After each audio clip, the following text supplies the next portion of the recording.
Hello and welcome to GFW Radio. This is the podcast for July 30th, 2008. I'm here with the mostly regular crew. We got Chuff. Is that what we're calling you now? That's what Shawn calls me. So is that what we all call you? That's your nickname. That's what you told us you are. Well, that's my avatar in MMOs. Your dad was asking you what Chuff Money was this weekend. True. My dad did call me and ask me what Chuff Money meant. Because he had been listening? I have no idea why he asked me Uh-oh. I figured it out. Anthony was saying that. He's like, yeah, his buddies on the base must listen. And I was like, no, dude, is that the name on your email account or something? And he confirmed it was. And I was like, think about it, man. Occam's razor. Cutting that shit. What's funny to me is people like speculating all these weird things that Chuff means when it's just... Apparently, it does mean some weird shit, though, in the UK, which doesn't surprise me that that's why it would end up in the Games Workshop, like, Dwarven language thing. That I'm sure they just took, like, some UK slang since it's written by UK people. Right. And threw it in there. I don't know. I'm okay with it either way, whatever it means. So... We also got Shawn and Ryan here. Say Hi. Hi, Ryan. And I'll get this out of the way quick. We talked about dollar store opening in front of your house last week on the podcast. Right. So someone sent us in a clip from a paper. Unfortunately, it doesn't have the entire story, but the following paragraph is contained in the scan. Deborah Jackson said she likes shopping at the Dollar Palace because it's convenient and casual. I don't have to get all dressed up like I'm going to Walmart or something, she said. Wow. Yeah. So, That sums it up. I just want to know what I'm telling you, the property value of my house must have gone down like $100,000 since that fucking dollar store opened. It's just, I don't know. dude. No offense. Just people can shop there in flip-flops. Yeah, no offense to the Unlike customer Walmart. base that's getting there, but I'm telling you, man, it's like all of a sudden I'm like living in Skid Row, the place coming in and out of that store, and the people who work there too. I'm just trying to picture what the uniform for a dollar store is when, like, Walmart, it's like, you know, slacks. It's a floral shame tarp. I've been there twice now. Both times I'm waiting in line behind like one guy with one can of soda, for like 10 minutes. How long could this transaction be taking? So You've been in there twice already, though. I'm not going back. That's it for me in the dollar store. So that's it for this week. Shawn, you haven't been playing games because your fan broke. Yeah, let's get that out of the way. Yeah. Like we're scrambling last minute to try to get some game-related topics because I've been out of commission with a broken CPU fan. And we went to Best Buy with Anthony, and they didn't have it. They didn't have any fans. CPU fans, no. And then I found out as we were shopping that CompUSA is out of business. You I was didn't like, know that? God, I got to go on the internet. Yeah, but the good thing that came out of it was I picked up the first season of The Wire. DVDs, Oh, excellent. And I thought that was pretty weak. Really? Yeah, I don't know. I have this thing where if something is popular and it's proven successsul, I'm determined to hate it. So I went into it determined to hate it, and I hate it. It's just... I actually just try to like what you like. So even though I've loved all, 6 seasons, now I don't like it. Now that you said you don't. Well, that's cool. That allows us to continue to have our working relationship. Right. Yeah, it was kind of overrated. Now, we could talk about it later in the podcast, but I actually think it's incredible, as everyone else does. It's phenomenal. Yeah, the cool thing is you're trying to buy all the other seasons. I don't want to overhype it, but you're very much tip of the iceberg. That's what everyone says. Yeah. So, yeah.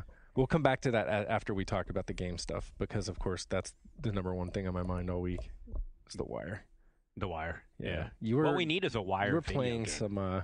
Yeah, you played games. I did, but like most of the games I played, I can't talk about because of, embargoes and whatever. It's Ethics. one of those weeks, like... Yeah, because Warhammer Online, I would love to talk about that. Can't. Yep. Grimm, I played episode 1. Maybe I could sort of talk about that.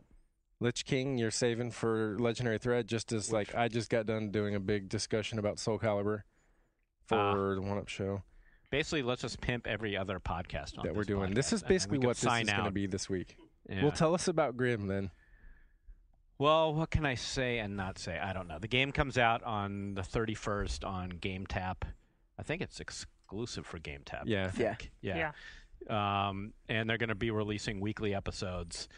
And if they are all as long as this one, then I definitely recommend you just wait a few weeks because this thing was maybe half an hour at the most. Right. Well, if you're already subscribed to GameTap, though, the way that works, it's like you're not paying for that. You're already a member for some flat fee, and that's just something else you now have access to. Oh, I see. Yeah, duh. Oh, is it a free download then? Well, for game tab? It's not free. It's Right. if you whatever their rates are nowadays. And It's like $8 a month or something. Yeah, so you'll get everything in their library plus I see. access to that game. They have TV commercials now. They had for some time now. In the Yeah. middle of games? Well, it's like as you click download and the game's downloading before you play, it'll like hit you. I was just No, kidding. you mean but on wouldn't that be television. awesome? It's advertised on television. Oh, maybe I Oh. don't watch enough TV. I just remember I've been seeing a lot of Street Fighter II Champion Edition commercials lately. Huh. That's a weird one. You just gave me a good advertising idea that I'm going to pitch to the game companies. Commercials in the middle of games.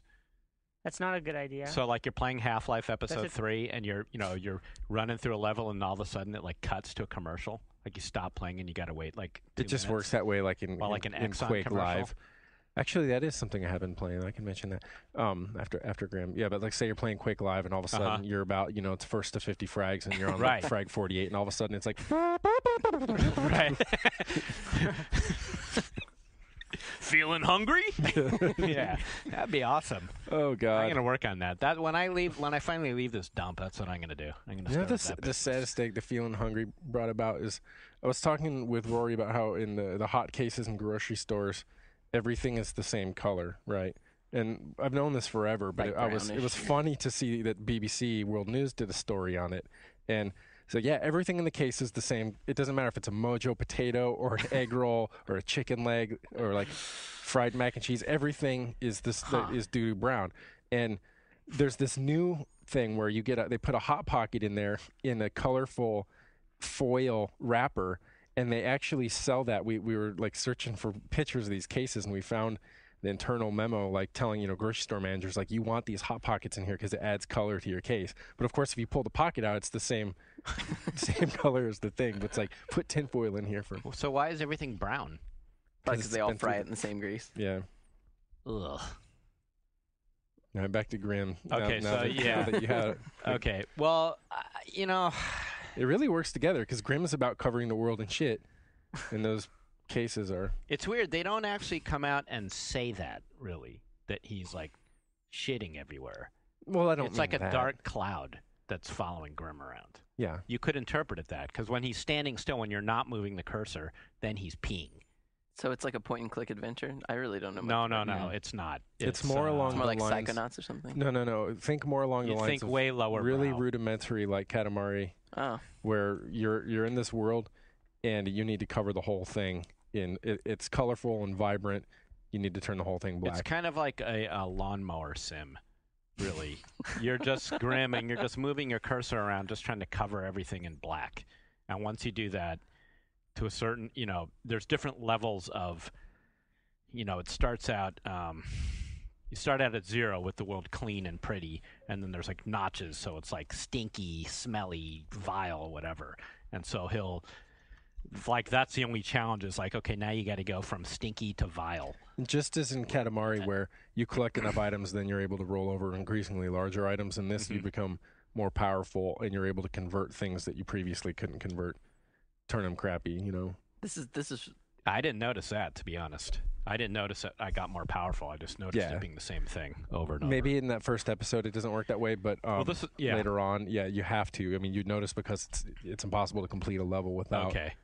Well, that's why I'm a little reluctant to talk about it, just because this first episode, I can't tell. I was telling Ryan this before we started, how I would review one episode, because if this one episode is indicative of what the entire game is going to be across multiple episodes, I'm not going to have a very positive opinion of it. But if this is just sort of like an intro and the gameplay is going to go from here into other things, then maybe I can see it. It's This just is chapter exactly 1, so, my reaction when I played it at GDC. Yeah. And, I was kind of like looking for reassurance and asking, like, okay, you're just introducing the basic Right. principles here, and then you're going to iterate on these, and they're going to become Right. substantially more complicated. Except the problem is that with an episodic game, you have to assume that any number of your people in your audience are experiencing episode whatever right. for Yeah. the first time in the game.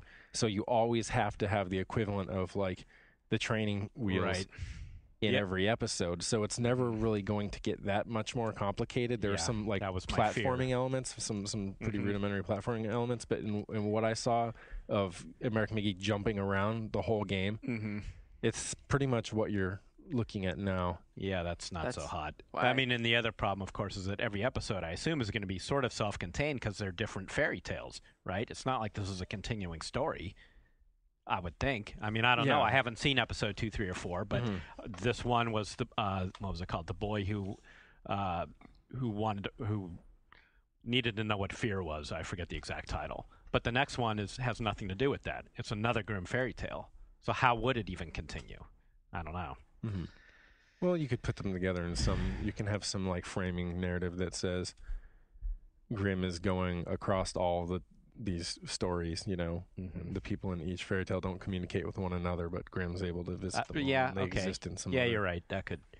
I don't know. I mean, I don't know what you thought. The graphics are kind of funny and neat. They've got this kind of like fractured fairy tale sort of goofy, sort of mock primitive look, but they're actually semi-sophisticated. It looks like it reminded me of some of those, I forget the artist, but of children's books where it's cut out, it's montages but made with like scrap paper and stuff. Yeah, and colorful. I think the game looks fantastic, and that was kind of my good. concern, is that it was basically a showpiece. Yes. I mean, they've got this art style down, and it's also fun to see the transformation. You know, these characters and stuff, and then you see them. They don't just get covered in black, but their world actually changes physically. So one male will suddenly be like a flying, you know, spinning guillotine or something. There's some good LOL moments. Right, you go past a children's playground, and there's kids on a what's it called? You know, like one of those. Like parallel monkey bar things, and then when you go over it with black, then the kids are like literally hanging like by their neck, and it made me laugh as I went through all those things, but it feels a bit one joke. Right. Imagine like if you had a book for kids and it was like you have a page that shows a fairy tale and then there's a panel and you pull it out and you see this transformation. But what if that book was like 1,000 pages long? Yeah, and that's all there was, and every page was the same one after another. That is how it feels. The dialogue and the voice acting is also very funny. So they do a good job of kind of telling this sort of irreverent thing. It really reminded me of Fractured Fairy Tales. I don't know. Is this a reference? You guys even know what I'm talking about? I think so. Am I too old for that? No. Is that like Garbage Pail Kids? Fractured Fairy Tales was like on Bullwinkle. Right, it was part of Bullwinkle, where they tell like goofy versions of popular fairy tales. That's kind of what this is, like all the way around. And that whole part of it, the whole story is very fun, but the gameplay, I don't know. We're just gonna have to see on future episodes. Right. Yeah, I agree with you on that. I played a little Quake Live, and it's pretty much as advertised. It's Quake 3. It plays in your browser, but better looking in some ways because they're able to do things with the textures, and like if you go to full screen, it automatically scans like your computer and will adjust to the highest setting that you can handle. So it looks nice. It plays as well as Quake 3 Arena is always played. Is this a beta? Yes. Okay. The only problem isn't the game itself so much as me, rather than really experimenting with the matchmaking and stuff or having, none of the people in our play group have access yet. So it was just me. I popped into a server and it was like, oh, here's the dude who's been playing since this game came out. Not Quake Live, but Quake 3. And it's like impossible. You can't even kill these people. Oh, so it's just like regular Quake 3. And I thought I was really good at Quake 3. Like, well, I mean, subjectively, really good among people that aren't like truly good, And yeah, it was like the first server I ended up in was just populated with those people. And this is the deal with this game. It's like, I believe that so many people would love to play it and could get a handle for it and enjoy it. But if you're used to being empowered in Halo and stuff, and all of a sudden you turn this on, you're like, hey, this is free, it's fun, let's try this out. Man, that sucks. You're just you're not even. It's not even like Halo where you throw a grenade and you're gonna get a kill, and you'll be like, okay, that's cool. Like you will not get a single point. They should have a vetting process for this, for the Quake. For this version. If you've ever played Quake before, you're out. Yeah. Like, this is only for noobs. Well, they can have, I mean, this is based on... That's not fair. Why are these guys coming into this one now, too? Shit. But they should want to segregate themselves because it's only fun for them to play against people that are competitive, too, right? Is it? I would say so, yes. If there's one or two people that were like my equivalent in your game and you had a bunch of people that were competitive, then it's fun because it's like, this is the wild card. This is how, like, say if I'm behind the leaderboard by like 4 frags, like, where the spawn points are, you like just pick up the remainder on him. But if everyone in the game was that way, it would be like, unless you just wanted to practice like trick jumps and railgunning and stuff, We run the same thing with Company Heroes all the time. The only fun games we ever really have are the ones where it's like, it gets really hairy and we think we might actually lose. Yeah. Yeah, it's always about finding the right competition, and so I can't critique that though because I don't know. Like I said, I haven't really messed with the matchmaking. Yeah, I was gonna say, can you make your own server? So you can. You can lock it for just your friends. Like I could say, hey, us four, I'm gonna make a game. Come on in, and we could do it. Yeah, but I'm excited for it though because, I mean, it shows you. I mean, the potential for these like browser-based games is pretty huge, and it's right. and when it's out of the closed beta. And all it ever is a matter of like pasting a URL into an AIM or event window or something. I mean, that's pretty cool. I mean, yeah, I got a little bit of grief on my blog because I did my top 10 PC games of E3 earlier this week, and I put RuneScape HD on there. And the reason I put it on there was not because I think RuneScape is such an amazing game, but the fact that if you've seen the HD version, it's looking pretty good for what is a browser-based game. I mean, again, this is a full-on MMO that now has 3D graphics that are, at least as good as EverQuest. I mean, yes, I know EverQuest is old now, but still, it's free. But in the fact that it runs in a browser, and runs in a browser, amazing. Right? It's like you're saying, I could give you the URL, and then you could be playing this free MMO forever. I'm okay with free browser games like that, or even like Instant Action when we were playing Tribes. I was surprised at how well that ran and looked. Fallen Legion's Empire. Fallen Legion's Empire. Sorry. It is like Tribes, though. Yeah. Then, I think there's huge potential for that. And the fact that, like, I mean, when we were in Best Buy, when you go to the checkout line, it's like either side is like all the what is it? What do they call those purchases? All the impulse buy shit on either side. It's all video games now, and it's crap. Is it that's really? Like for PS2 and Xbox and Wii, and you're like. Yeah.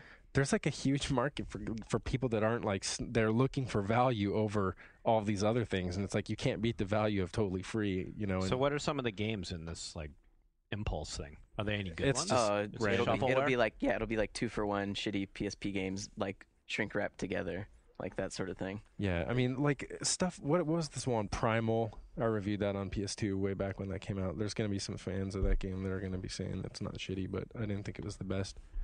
I guess some parents must just be like, yeah, throw this in the cart for my fucking kid. So they leave me alone so I can watch TV tonight.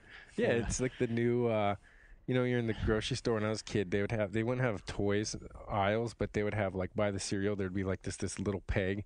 It would have like an army van and a car in it. Like that's the new equivalent, like 2DS games. Here you go, Shawn. Now Biggity shut bam. up. Yeah, don't choke on it. That's kind of sad. Kids will ask for them, too. I would ask for those. I knew damn well I didn't want them, except to burn them. I do think that these... I mean, this is no major insight, but I do think these free games are just going to increasingly dominate the PC space, I mean, I think, watching what EA's doing with Battlefield Heroes, and, I mean, my question's going to be, like, how any of them... I don't know, like... What do you think? Let me turn it into a question. Do you think Battlefield Heroes is actually going to work and succeed? I imagine so. I wish they had given me access to the beta going on right now. A lot of people are playing that, but I really don't see why not. I mean, I don't know how much money initially they have to make back. Like, I can't imagine. I'm trying to... Well, of course, it'll be easier for EA to support that than a startup, right? If they say that they have... If they put out a beta and there's like 200,000 people sign up just for that beta, then they can go to advertisers and say like, look, at any given, like in any day, we have this many different eyes like on this space. And then that number expands through word of mouth. I mean, that's the thing. As long as you keep the content coming in, the game's good enough to keep people playing over prolonged periods, then you just show those figures to advertisers and they don't say no. Not to mention, are they doing microtransactions for that? Like buy a guy an eye patch or something. I mean, that's whole part of the thing about, clearly they're they're not wondering, but they're hedging their bets, how to recover their costs on it. And so it's like, well, we can advertise a little, we can sell some things, and I figure they're probably not counting on any one, but the combination of all these different ways of bringing in income or how they're going to profit from these. What I learned when I talked to Nexon a while ago, and maybe I brought it up on this podcast before, I always bring up everything 20 times, was just how few, how small the percentage has to be of microtransactions amongst the player base for them to turn a profit. Mm-hmm. I mean, that's the amazing thing. Yeah. When Nexon came in and showed Kart Rider for the first time, and they said something like, we've got like, 5% player base buying things, I was like, oh shit, I'm sorry. And they were like, no, that's like huge in this thing. How many players How many people play that game? Is it in the millions? A lot. Many. Yeah, I don't know. So, speaking many. of free games, I'm just wondering if you guys know, because I forget. Like, I remember reading something, but I'm not sure really. Like, what happened to Mythos after Flagship closed? Is that still gonna occur? Because man, I liked that when we played it. You should have been playing it all along, and you would have the answer to that question if you liked it that much. I liked it when we were playing it, but we all moved on. You know, the thing was, but it was only I like a beta. I don't know. I mean, it's ongoing. Yeah, my current understanding is there's a limbo thing going on here. With that sucks. Didn't Hellgate get snapped up by someone? I think. Well, Hellgate and Mythos both were taken over. We need the details of the story before we can talk about it on the podcast. But flagship lost it. You know, we've actually contacted Flagship to get a story about it, which is going to happen at some point. So it's a big mess. Let's leave it at that for now. We also, on the same free games tip, Nexon brought in Combat Arms again yesterday. Oh, yeah. How was that?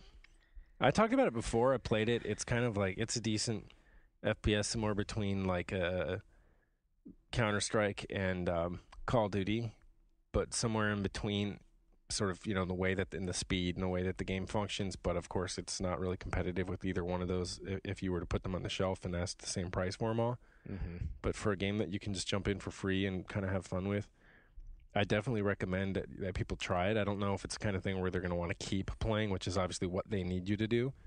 But the interesting thing, too, that came out was when they were saying that in Korea now, it's free FPSs that are the number one games, which is, we know how popular the RPGs are already there. So to hear that, I mean, that kind of also explains why you see id and DICE and stuff now working that same angle. Mm-hmm. Especially with Korea, where it just seems like everyone there plays a crazy amount of PC games in particular.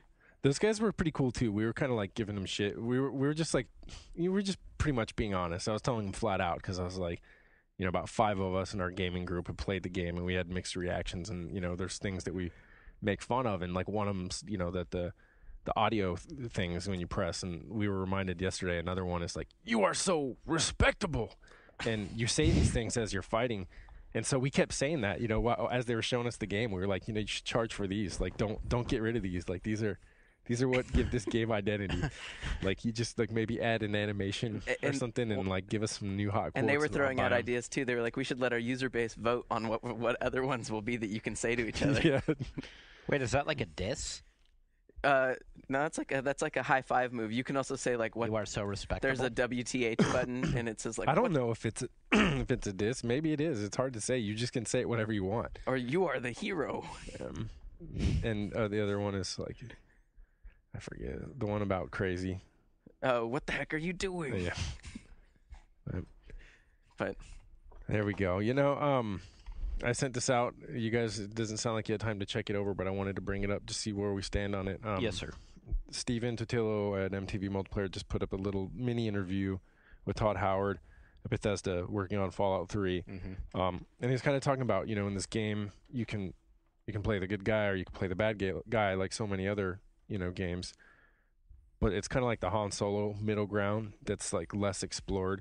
We talked about it when we were talking about when Shawn and I were talking about BioShock back when, is that you can save, you could harvest the little sisters, or you could save them, and that the game outside of there's one exception, and that's if you harvest the first one and then save all the rest, you'll still get the good ending. Mm-hmm. But there's no middle ground where, like the way I played, I harvest 6 and then have a change of heart and start saving the rest. Right. So I'm curious if in your knowledge, are there any games that have really explored that, or at least taken that into account, where there's something other than you're playing the bad guy or you're playing the good guy? And there's kind of a difference too between someone who's kind of going back and forth, like, I mean, the whole thing with Han Solo is supposed to be like, mercenary, you're sometimes you're behaving one way and sometimes another, or like Wired character. I like characters in The Wire, as opposed to just someone who's kind of like, I'm just going through it and I don't know. Option B is always the best answer to the questions. Well, don't you think that, it seems to me like the BioWare games kind of always let you do that to some extent. But in the end, they always have an ending that's like ultra good or ultra bad. Well, are you talking about just in terms of how it affects the ending? because I can those are two things. I think they're both worth addressing, right? So you're saying that BioWare's games allow you to occupy the space in the middle. Right. Well, I just played. But do they react to that along the way as well? Because those games aren't just about the ending; they're also about. Right. And they will react. I mean, in Mass Effect, for example, there were certainly times where for the most part, I always play, especially the first time, I'll play a game as good. I'll be the good guy and help everybody.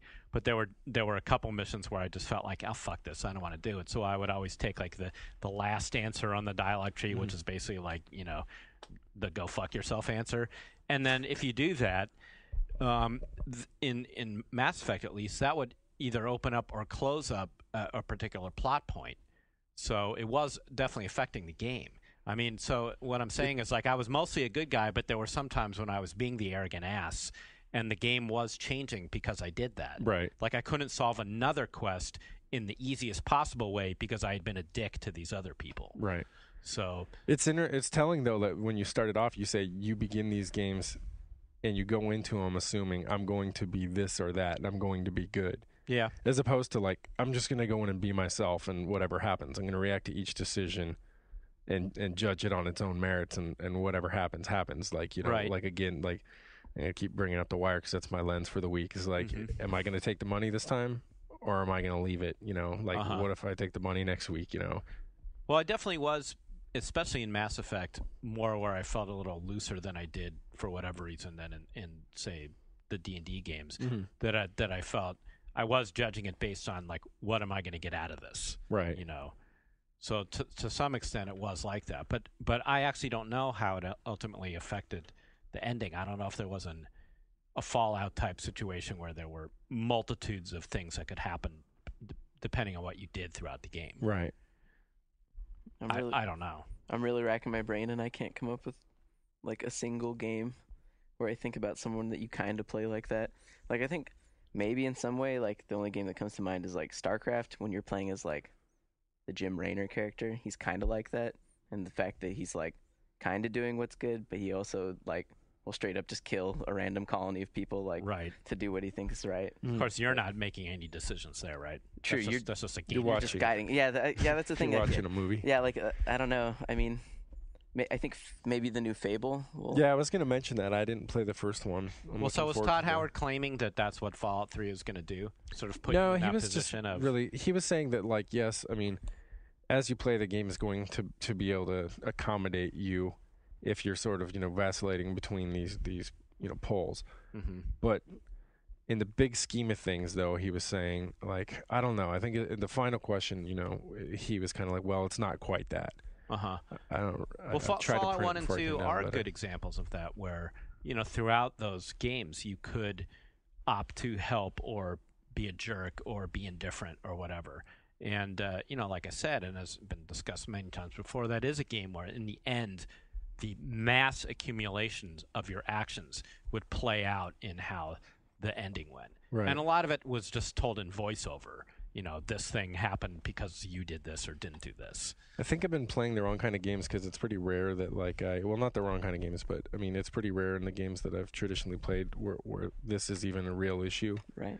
Like Oblivion and stuff. But I was like, it seems like even better, though, because on the face of it, I'm like, those kind of decisions would probably be even more meaningful in, like, Call of Duty 4 or something than a lot of these other spaces. It'd be difficult to implement because clearly the decisions in that game are whether you shoot or whether you don't shoot, but they could still work, Well, if you don't shoot, then you're dead. It depends. There could be situations. I mean, a lot of it's just ethics, right, that they don't want to get into. Right. There could clearly be a situation when there's a mission in the game and it's like, here's this car coming at you in a checkpoint, and there's no civilians in the game, so it's not even a question. But in some other imaginary game, it's like, do you shoot or do you not shoot? That'd be fantastic. Are these people freaking out, or even things like Real War, right? You say your allies capture some people, some enemies surrender. Do you shoot them, or do you, I got to say, in the Lich King beta, I'm sure we'll talk about this in the next podcast. Are you in yet, Ryan? Yeah. Have you done the Death Knight stuff? I have not checked out the Death Knight. Okay, so you can create a Death Knight, which is a new character class in World of Warcraft, and you need to have a level 70 character to make one, but when you make one, you start at level 55. And Blizzard has come up with this entire kind of opening suite of quests that you have to do to kind of train you how to use this character, because it's unlike anything else that's ever been in the game. And but in terms of its well, the Death Knight isn't evil. He's not just like bad, like in the Horde, like a bad, quote unquote, bad orc who's basically just another character. Yeah, he's a Knight of Death, Shawn. He's one of the 4 horsemen. Yeah, he's actually evil. And the storyline, these early quests that you do are probably like the most disturbing things I've ever seen in any Blizzard game, because they'll actually, one of the quests is actually to go around and kill a bunch of civilians. So these are like unarmed, cowering people who, as you come up to them and hit on them, they'll start saying, but I have a wife and kid, and I think in the past they've like shied away from that thing. It's a double standard, dude. If Running with Scissors did that, I'd be complaining instead of saying it's great. Yeah. So I haven't honestly finished the Death Knight quest suite, because I believe they have to make it so you're back into the game proper at the end of it. I believe somehow you have a turn of whatever sort, and then you're just sort of like bad in quotes as opposed to actually evil. Yeah. You end up fighting the Scourge, which is who you're with when you're killing civilians. But I do have to say that even though I did the quest, because you have no choice, because that's how you level up at that point, and that's how you advance to the next quest, it was kind of not disturbing, like I was up late at night crying or anything. Well, maybe a little, but but a little more. I don't know. Just it was like a step I didn't actually think Blizzard would take. So I thought it was kind of cool that you have to do that. I got wicked. Yeah. Did you read the quest dialogue? Sure. Oh. Why? I never read that. I would have missed it. I would have just been like, I need to kill 10 of these. Gonna go do it. See, you're part of the problem, Ryan. I am. Just in society in general. Dang. You need to take the time to stop and read what these people wrote.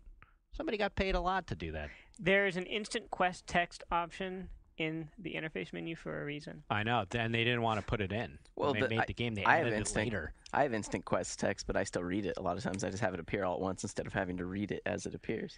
I made myself not turn that thing on so that I would read the text. Huh.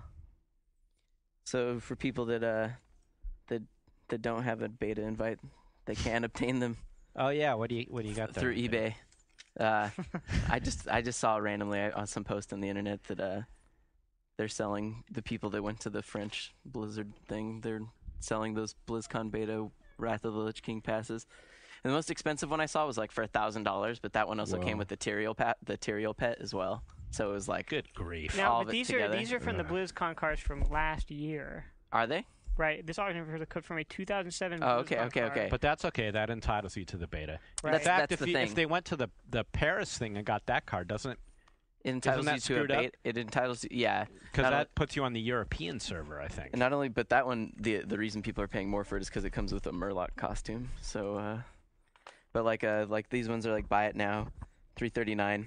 And the description's pretty rad because it says, right off the bat, it says, eBay, stop banning this. It isn't for software. It's WTF.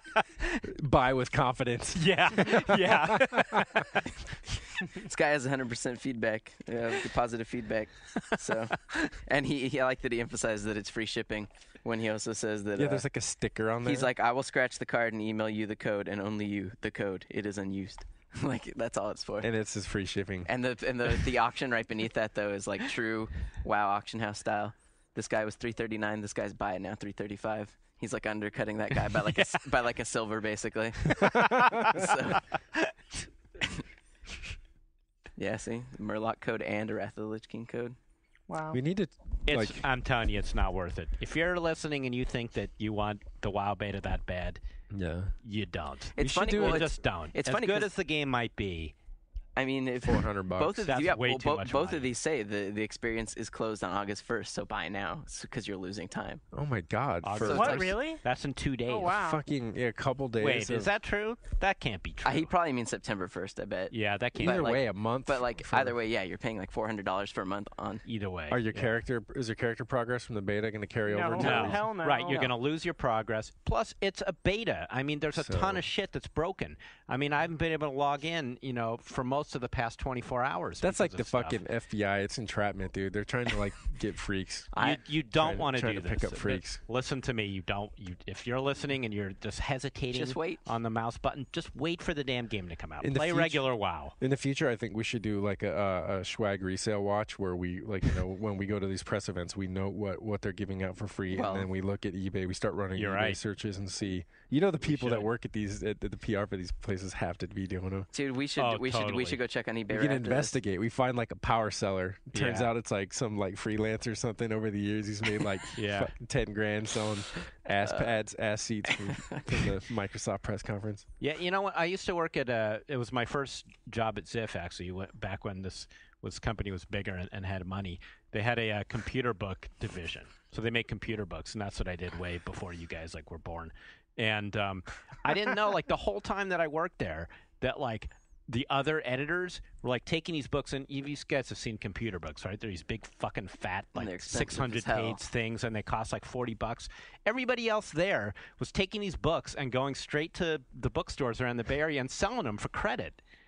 And I had no idea that anybody else was doing that. I saw one guy I didn't work there anymore, and I went to his house, and he had a stack of the books, and he was going to take them in. I'm like, "What are you doing?" He's like, "What do you mean? This is what we all did." He's trying to get EB bucks. Yeah, and he was actually smart because he was taking them to a store that had whoa, that was weird. Mike is shitting out. Yeah, he took them to a store that sold books and CDs. So he was trading computer books for music. Yeah. Which just sucked. I mean, I was like, God damn, I didn't take advantage. So anyway, I'm bringing that up because now I'm going to start doing that here. Let's start selling shit. Yeah, I'm pretty sure that if you look over our policies when you get hired. Oh, you think that's not allowed? I'm just saying. There's certain reasons for that. Yeah. I don't know. Maybe. Do you think the shirts and shit we get every day would sell if we put them up on eBay?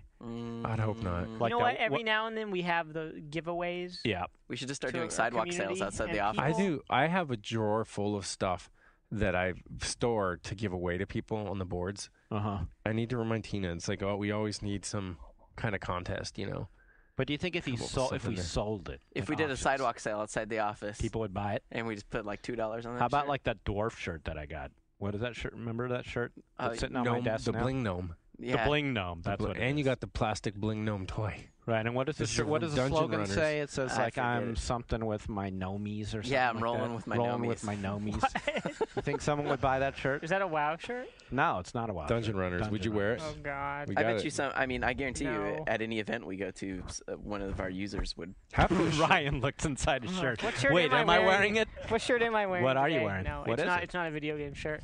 It's a shirt that has a zombie on it with a computer, and it says, What's your mind? "We'll fix computer for brains." I got my Mass Effect shirt on. Well, we need to start just selling because these shirts that we get are usually so large. Yeah. We could start selling them at xlliving.com, which is a site that we found recently, and it's basically a number of they just have items for what it says, extra large living. So some of these items could, include it's basically a toilet paper wand. So when you need to wipe and you can't reach, you can use the wand. They have a toenail clipper attached to a 3-foot rod and with the Wait, spring thing. you're not kidding. No, I'm No, this serious. is These are all legit. products on the site. It was pretty amazing. It was like a look into another world seeing this stuff. There's these slings so that when you want to get yourself in bed or something, you put under your foot and then you raise your legs up Wow. and then adjust them. And then they This had is like all the humans in WALL-E. it Yeah. is, Wall-E, yeah. yeah. And they had the clothing and they had this one. It was it's basically a hospital gown with floral print and it was 10 XL. And we called that a floral shame tarp. But they also sell coat hangers. So the coat hangers can hold 100 pounds. So I was thinking what article of clothing? I mean, you've got to have a can topsail suspend hanging a body from in your that. closet to get to 100 pounds, no matter how much material we're talking about, man. But yeah, that site's it's an interesting thing to look at. Especially there's is. a recall page, and they list the items they recalled. And they had the sturdy hammock, and basically, if you read the product description, it's more or less constructed with the cables that hold up the Golden Gate Bridge. It somehow fucking broke. we were saying like there's like product recommendations. It's like, dude, if that thing didn't work for you, there's only two options. Like you convince Yoda to force lift you into bed, or like you find like your own like Greek Titan like Atlas or something. Now we know we probably have some heavy set listeners, and it's not you we're making fun of. Yeah, I know. Maybe. Like I feel bad about that because I did have someone PM me who was, one of our heavier. Look at the sudden change. I'm all talking about Golden Gate cables. I'm like, one of our heavier listeners. But I did feel bad. Probably didn't buy as this soon as you hammock, personalize, I'm like, yeah, I'm not trying to hurt anyone's feelings. Like I have nothing against you, and he's like, I don't hate you, I don't dislike you or anything. But it's like, in principle, I don't know, man. I mean, maybe it's just childish, but it's funny, like to me on some level when I think of like that someone has to use like a 5-foot rod to cut their toenails. Well, as long as they aren't using like those scissors we saw on there that have like the springs so that you don't even have to put any effort into actually using scissors. Yeah. That's kind of the stuff worth laughing on the site, because the descriptions too, it's saying like it's like save unnecessary, like don't waste energy unnecessarily, and it's like scissors that basically cut so see, that sounds right out of Wall-E. Probably the worst product in there, there are these like plastic posts that you put in if you're on an airline flight. You put them in the seat so that the person in front of you can't recline. It like blocks their chair from reclining, and it's like talking all about like, stop these people from taking your room and stuff. And it's like, well, like if they paid for a seat and they want to like sleep or something, like God, imagine you're flying like Tokyo or something, and like you just want to lay back. You don't want them to put the seat back because you're too fat. Because you don't have space. Wow. So some of those products there, man, that was definitely... I think the product's like, what is it? It's like a rod so that you can reach your toenails. Is that what it is? Yeah. Well, it's toenail clippers on the end of like a mechanism on an extending arm with a handle, and it's about 3 that or 4 shouldn't it just feet be telling you something when you need to buy that? Well, any Instead of that of buying stuff that, should. They you have just, get on the treadmill. They have things like if you don't want to get up to go to the bathroom because it takes so much work. They have like 5 products just to help you get out of bed, and there's like these things to put your socks on, and then like a shoehorn attached to a 4-foot rod. I swear you need a golf bag to carry this shit around because everything's got a rod attached to it. But you can't carry a golf bag. But they've got like a thing that you put up. They have a male and a female version, and if you don't want to get up to go to the bathroom, you just you put it down in the zone and kind of let it rip. This makes me sad. I mean, I'm sure there's like the mic's folks with crapping out. Medical conditions that I know. Is that my mic crapping out? I actually think no? it's fine. It's Okay. fine. Yeah. Anyway, so most of the shirts we get actually fall into that category. I actually find that amusing. The smallest gaming shirt you ever see is a large. They just like know their demographic. I saw an XL women's shirt one time that almost fit like a normal, like one of us. And I don't mean normal. I just mean a average sized person. Well, it's kind of, I think it just in general, like Tina, remember we got these new track jackets for the staff, and Tina, our new community manager, ordered like an extra small or something, and it still looked like she's wearing like a fucking pillowcase or something. Let's hope she doesn't listen to that. She's small, but yeah. Tina barely breaks 100 pounds, man. She makes Ryan look like a giant. She does. Patina, that's a good nickname. Yeah. What size 1-up track jacket did you get, Ryan? Small, I think. Small? Does it fit? Mm-hmm. Yeah. Do you wear I can't talk do you shit. wear it I at had home? to get an extra large. I don't. Do you wear it at all? I did once or twice. Well, it's white with like powder blue stripes on it. Something about it. Like, Jeff, how did you feel? I didn't feel comfortable in it. No. When I saw how did you talk when you were wearing it? Oh, I think I did this voice. I think it was that. I remember we were all sitting Shawn, we really need to try to get more clicks on the website. We really need more page views. That's what I was doing. Yeah. I remember I saw Ryan wearing it in the conference room, and I just remember thinking, like, if I was in LA and I saw Ryan on a bus wearing that, I would just want to fucking rob Ryan as soon as I saw him. Some tiny white dude wearing that fucking thing with powder blue stripes. I'd just be like, that fool's got money. Coming back from the golf course. Yeah. So we got any other game stuff before we hit the wire? Ryan, we tap in. You guys should hit the wire, though. We got like 7 minutes. Let's give Ryan his chance. What have you been playing, Ryan?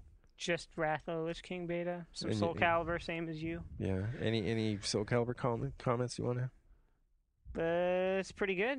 Yeah. I haven't Is tried. it the best Soulcalibur? Are you still playing with the analog stick, though, man? Yeah. Okay, more power to you. Yeah, I don't understand like what's so weird about that though. It works better for a 3D If it works, game dude, for if me. it works, then it works. That's the end of the story.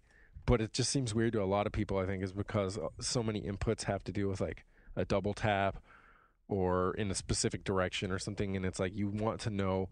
So if you're trying to do diagonally down forward and B or something, you want to make sure you're doing diagonally down forward, not like 1 degree on the analog rotation that's going to put you into like straight forward or down or something. So I think it's for those reasons. But if it works for you and it gives you no problems, then that's nothing wrong with it. Anthony was raising his hand.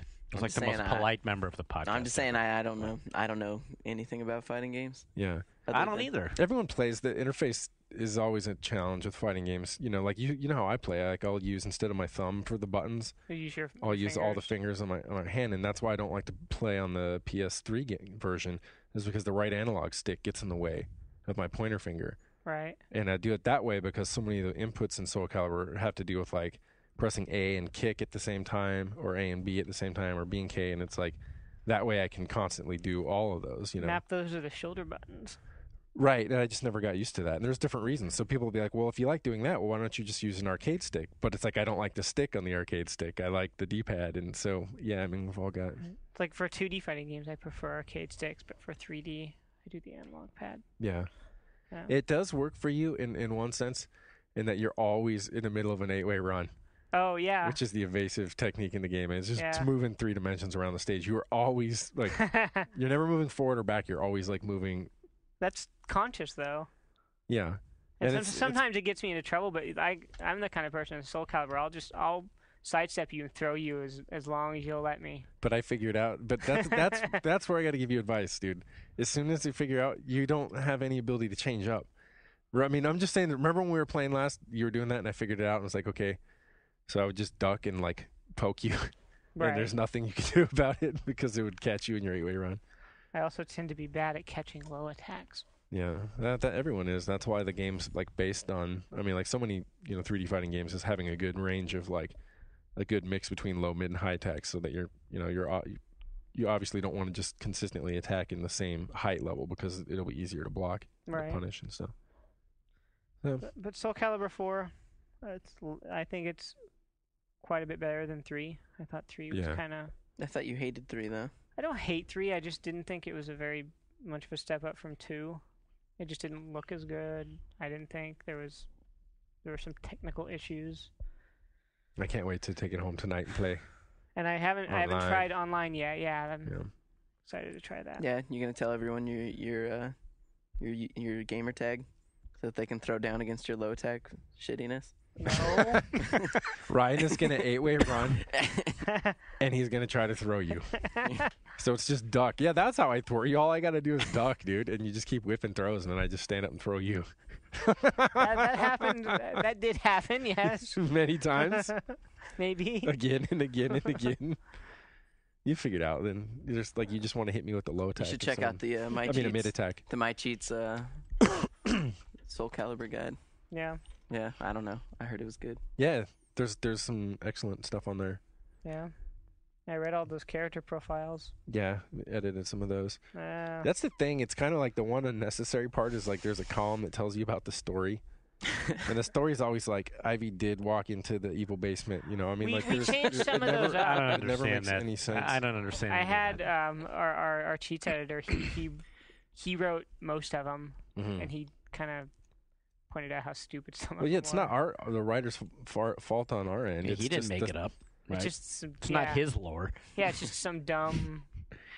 He actually he pasted me something on AIM for one of the characters, like a bio that came directly from Namco, and it was exactly the kind of thing that it's like, this is incomprehensible and Sorry.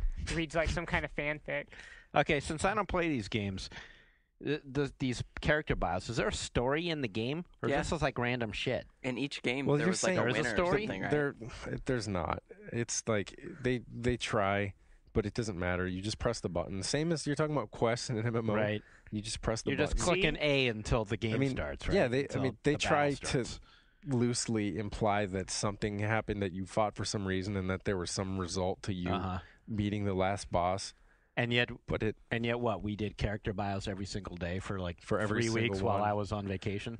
Yeah, but there's also So we took that it was seriously, one of but- the columns though. The others were useful, and those were on Okay. like the character strengths and weaknesses. And now when you go to the site, you're able to find all sorts the of things, combos. like Excellent breakdowns info. of like Okay. yeah. So we weren't like tomorrow Ivy's story. Yeah. Like it was some big But deal. the stories were in there though, and that was Okay. just the thing. Like, just that's part of the deal. I mean, you're supposed to associate your character, but I think it's like you identify more with your character because you know they If got you know a the story. badass uppercut or a ground throw. Not So because, is there Soulcalibur fanfic then? You know, Oh God, sure. I'm There's sure. fanfic for I'm sure you anything. could go to like DeviantArt and find some horrible like slash like fiction with pictures. These characters were tailored to appeal to the people that write fanfic. Well, and more so, they're tailored for because they're kind of blank slates, and they're also tailored for people who cosplay. I mean, if you look at the Which are the same people. yeah, if you look at the costumes in Soulcalibur IV, I would argue that a great many of them were deliberately designed in sort of response to the kinds of costumes that cosplayers have been making and stuff. This is the game with all the gigantic boobs, right? Yeah, one of them. One of them, yeah. We get the time limit. Here's the Oh yeah, my take on the Wire in the Okay. 5 minutes. Just why, like, Right. if you were in the boat that I was in prior to last weekend, and you hear about it and you're not certain, as you were saying, realism's like pretty incredible. There is only one significant thing that I had trouble suspending my disbelief on, and that's when the homicide and drug detectives are constantly going to rooftops inside the low rises to monitor people. But the way that it's established, everyone that lives in those communities is like hypersensitive to the presence of anything suspicious or out of the ordinary. Right. You start screaming 5-0 anytime something's like slightly off, and yet episode after episode these guys are charging in the buildings and hanging out on the roof next door. Not once Right. did anyone in the community say like, dude, that's the guy that arrested you in the past 5 episodes, he's going on the roof again. But outside of that, it's phenomenal in that like you're like the other deterrent was like, okay, it's another cop drama or something, you know? Sure. But it portrays, each season tackles something different, I understand. Yes. In the first one, it's drug sales community in Baltimore, and the other side of the story is the homicide and drug detectives as they're working it out. But it's very much into, I mean, it does really nice things in establishing parallels between the two sides of these stories.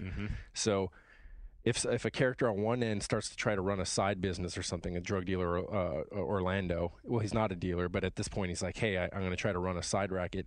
They'll have that story and how that will play out, and at the same time, people on the law enforcement side will be busted for trying to take their investigation in a way that their superiors didn't intend or aren't interested in taking it. Do you see parallels between how these individuals operate within larger organizations? How you have to basically give yourself up for what's supposed to be the greater good, but at the same time everyone's trying to manipulate it to their interests. And then this is the other big theme is games and gamesmanship, right? I mean, and it's called the drug trade, of course. It's called the game, but the game's working even on not just the cops versus the drug dealers in this sense, but within the game has a way of operating on the cop side, when you're trying to go for promotion, when you're trying to, work that way. Same thing when you're trying to go from being a pawn to the kingpin on the drug side. What happens if you're not technically in the game? Is it a game, really? I mean, other people are brought into it all. But it handles everything so well. The characterization is phenomenal. All the performances are first rate. I mean, that'll be my short version of it, but it's like as soon as I watched 2 episodes, I was like, okay, I'm watching all these, and then I started eBay searching for the next season. So I mean, I think it's that good. Yeah, and it really, I mean, it does keep getting better, and the kind of parallels that you're seeing now, and they keep going and they get deeper and deeper. And David Simon, the creator, pulls the camera back a little more each season, so you get an even bigger picture. Right. I mean, the characters you're seeing now, it does change every season, but the core characters are there. Yeah. But you see now how they fit into the bigger picture. It's like an expansion pack for an RTS. At first, it starts off there's 2 armies, and then they add 2 more armies. Yeah. And then they add more. Yeah. It's funny though. It's got a lot of good. I mean, they do. That's sad because it makes sense. Even when stuff's like fairly like you'd be like, okay, if gaming in the game is one of your significant themes. And metaphors for the story, like, okay, if you have people standing in a city square where the concrete's arranged in almost a chessboard like pattern, you think that's pretty obvious or something, or heavy-handed, but they'll do it in just the right way. It's like they're not going to find this town square where it's like so obvious, but they'll find one you're like, oh, that was like a pretty good match cut actually from Right. these people playing chess to this, Right, and it's also you don't want to scare people off. I mean, because in addition to it being, this very serious Dickensian drama with all of this sort of like, you can look at a higher level of the structure and probably write a pretty great college thesis on it. It's also a really good crime drama. There's also a mystery involved in every season. So the mics are jagged. yeah, the mics are horrible. So at least on our end. So sorry. Instead of like saying, we're going to start this episode and we're going to solve this crime in the next 60 minutes or 30 minutes or whatever, they'll give you the full season. It's basically a single case that expands exactly. and branches you should out definitely different watch avenues. the show. Even if you think you're not going to like it, you should just watch it. Last thing out, TV we got ever. candy. We'll have to address it next time. For Steve Moss sent us a bag of stuff from Taiwan. Some interesting candy, a lot of dried salted plums in there. In a Walmart bag, I might add. And Aaron Simmer, the head writer of Armchair Empire, also hooked me up with a bag of Canadian treats, which was much appreciated. Thanks, Aaron. And we out.